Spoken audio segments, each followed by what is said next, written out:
Hello everybody. Today, doing day stuff. I had a good time at work. I just had a very cathartic, nice conversation with one of the people I work with. And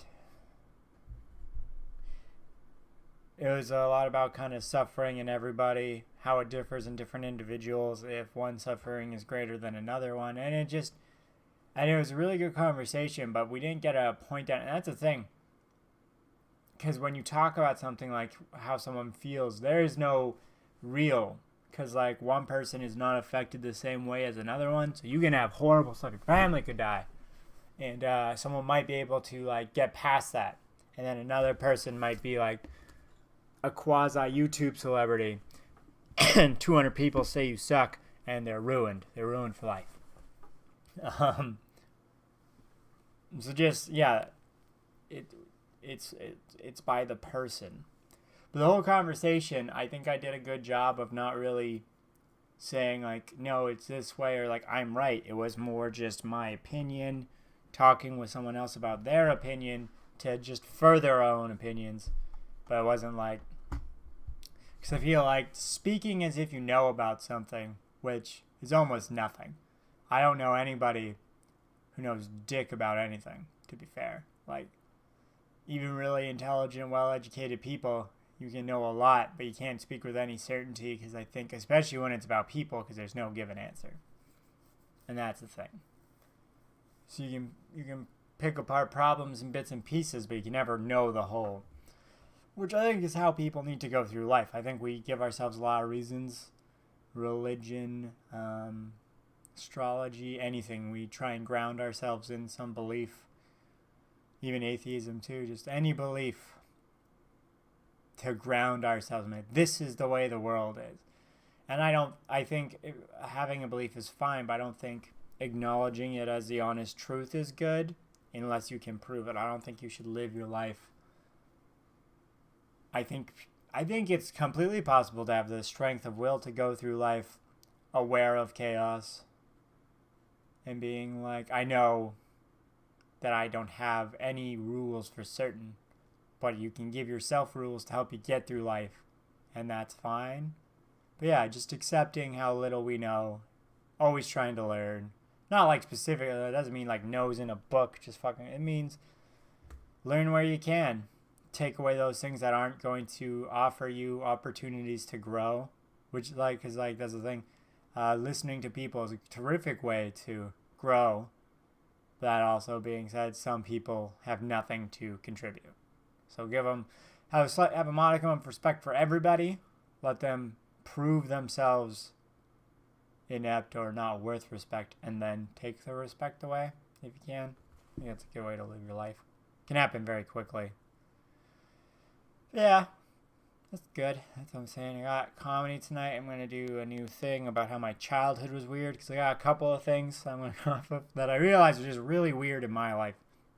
And like my first bike was from the dump, because my dad worked at the dump, and we went, and he's like, yeah, pick some. And I got a bike. That was cool. When I read the book Holes, I don't know what everyone else thought, but what I thought as a kid was, that sounds like fun. And I asked my dad if I could dig a hole somewhere. And we had like a lot of land. But he's like, And we had a sandbox at a point in time, but we had grown older. And I'm like 11 maybe a little younger. And we had farm cats, so that sandbox is not safe for digging. It's a giant litter box. And you don't want to dig there, you dig up a bunch of shit. So I says, give me a day. I was like, okay. Didn't really know why I had to wait a day. I assumed I could just go somewhere farther out the property and dig. And he randomly just knew a guy who happened, redneck privilege right here, who had a dump truck full of dirt at the time. He didn't need the dirt. He didn't know what to do with the dirt. He's like, yeah, bring it to my house. Pour it down on this end of the driveway. My kid's going to dig a hole in it. And I did that a lot. I dug holes. I just dug holes. And then I filled them in. That's what I did. And it was great. I did that for fun. So I was in the middle of butt-fuck nowhere and there's nothing to do. And, like, I think it allowed me to... Maybe it felt like I was part of holes then, maybe. Maybe that's why I did that. Because, like, they dug all, and, like, maybe it's just to play with it. I don't know. I don't know what appealed to me. Maybe it was just to do something physical. Get your body moving, right? Because I did not, as a kid, I didn't fit in anywhere so much. Which isn't to be like, no one understood me. Like, it wasn't anything that dramatic. It was just... I didn't excel at the things I thought were the things we were supposed to do, doing sports and stuff. All that stuff. I'm just not super good. Not really enjoying it either. All the things kids like, just didn't do it. And then I think part of the fantasy of it all, I always wanted to be like that. So maybe that's why I did that. That's a cool thing to think about. I like that. But yeah, I like that as a topic for comedy. Because I'm really looking for a way to distinguish myself and get across points. I think I gotta work on making it funny. But the thing is, if I'm ever a big deal in comedy, I want my show to mean something. I don't want to whittle down my experiences just for laughs. Comedy tour. No, like, I want it to be funny. I want to be like Bo Burnham, where you fucking learn something. I don't know. I want people to, like, get a read of, like, what I think, right? I want my print to be on it, but not just, like, oh, like, you know, when you watch a really good comedian, like, for instance, this one comedian came in, did this joke about creamed wheat. Fucking so funny. So funny. But that's not, like, he's not, like, fucking going gung-ho on cream of wheat. That's not his whole life, and if it is, it's all sad. So that's just, it's like, I don't think there's anything wrong with just making everything funny. I think that's a skill. But that's not what I want to do.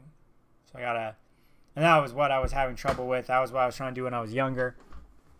And I didn't like it because none of the jokes that were more reflective of me were working.